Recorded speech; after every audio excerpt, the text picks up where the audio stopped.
beauty is no quality in things themselves.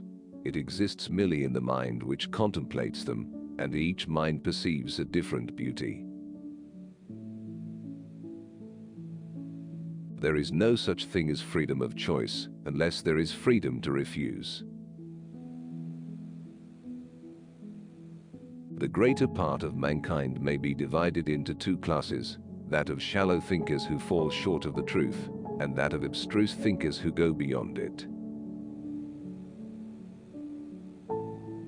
The most lively thought is still inferior to the dullest sensation. What a peculiar privilege has this little agitation of the brain which we call thought. Be a philosopher, but, amidst all your philosophy, be still a man. But such is the nature of the human mind, that it always lays hold on every mind that approaches it. When we reflect on the shortness and uncertainty of life, how despicable seem all our pursuits of happiness. It's when we start working together that the real healing takes place. It's when we start spilling our sweat and not our blood. But the life of a man is of no greater importance to the universe than that of an oyster. To hate, to love, to think, to feel, to see, all this is nothing but to perceive. A purpose, an intention, a design, strikes everywhere, even the careless, the most stupid thinker. When the critic has no delicacy, he judges without any distinction, and is only affected by the grosser and more palpable qualities of the object.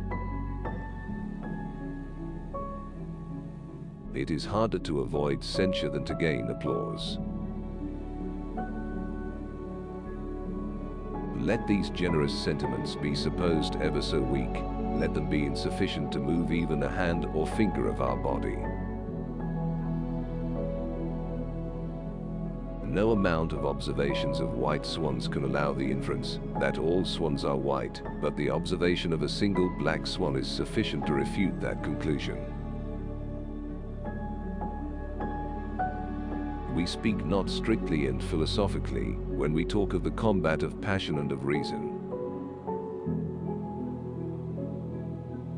Disbelief in futurity loosens in a great measure the ties of morality, and may be for that reason pernicious to the peace of civil society.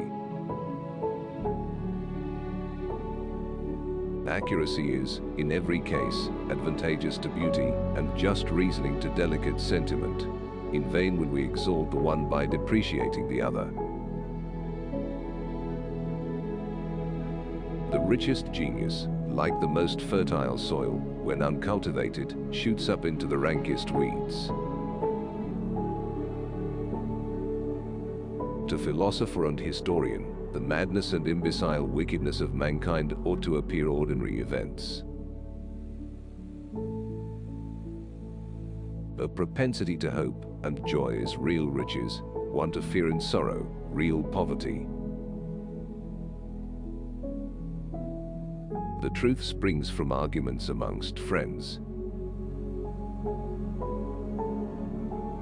Character is the result of a system of stereotyped principles.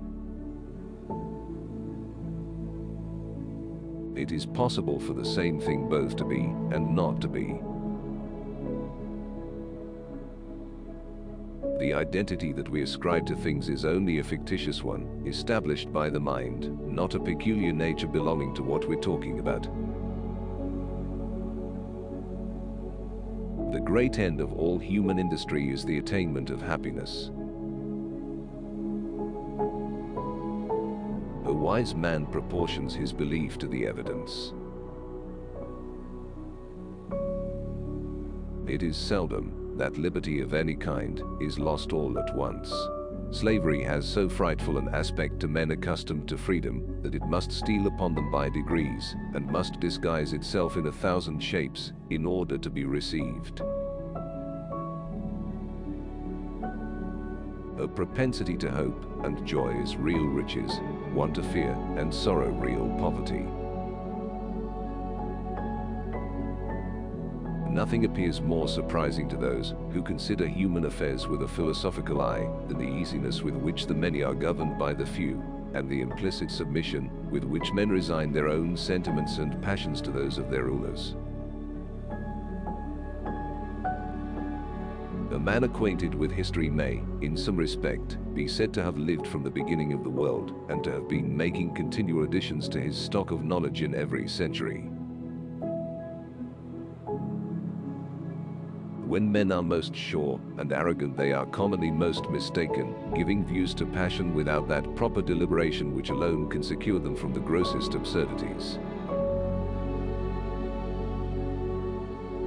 Between married persons, the cement of friendship is by the laws supposed so strong as to abolish all division of possessions, and has often, in reality, the force ascribed to it. Eloquence, at its highest pitch, leaves little room for reason or reflection, but addresses itself entirely to the desires and affections, captivating the willing hearers and subduing their understanding. No testimony is sufficient to establish a miracle, unless the testimony be of such a kind that its falsehood would be more miraculous than the fact which it endeavors to establish. Heaven and hell suppose two distinct species of men, the good and the bad, but the greatest part of mankind float betwixt vice and virtue. Any pride or haughtiness is displeasing to us merely because it shocks our own pride and leads us by sympathy into comparison, which causes the disagreeable passion of humility. The Christian religion not only was at first attended with miracles, but even at this day cannot be believed by any reasonable person without one. Where ambition can cover its enterprises, even to the person himself, under the appearance of principle, it is the most incurable and inflexible of passions. This avidity alone, of acquiring goods and possessions for ourselves and our nearest friends, is insatiable, perpetual, universal, and directly destructive of society. The sweetest path of life leads through the avenues of learning, and whoever can open up the way for another, or so far to be esteemed a benefactor to mankind. Everything in the world is purchased by labor. He is happy whom circumstances suit his temper, but he is more excellent who suits his temper to any circumstance. Nothing is pure and entire of a piece. All advantages are attended with disadvantages. A universal compensation prevails in all conditions of being and existence. Anticipation of pleasure is, in itself, a very considerable pleasure. Generally speaking, the errors in religion are dangerous, those in philosophy only ridiculous. A miracle is a violation of the laws of nature, and as a firm and unalterable experience has established these laws, the proof against a miracle, from the very nature of the fact, is as entire as any argument from experience can possibly be imagined. Beauty, whether moral or natural, is felt more properly than perceived. Time is a perishable commodity. The heart of man is made to reconcile the most glaring contradictions. Morals excite passions and produce or prevent actions. Reason of itself is utterly impotent in this particular. The rules of morality, therefore, are not conclusions of our reason. It is an absurdity to believe that the deity has human passions, and one of the lowest of human passions, a restless appetite for applause. The supposition that the future resembles the past is not founded on arguments of any kind, but is derived entirely from habit. All this creative power of the mind amounts to no more than the faculty of compounding, transposing, augmenting, or diminishing the materials afforded us by senses and experience. Curiosity, or the love of knowledge, has a very limited influence and requires youth, leisure education, genius, and example to make it govern any person.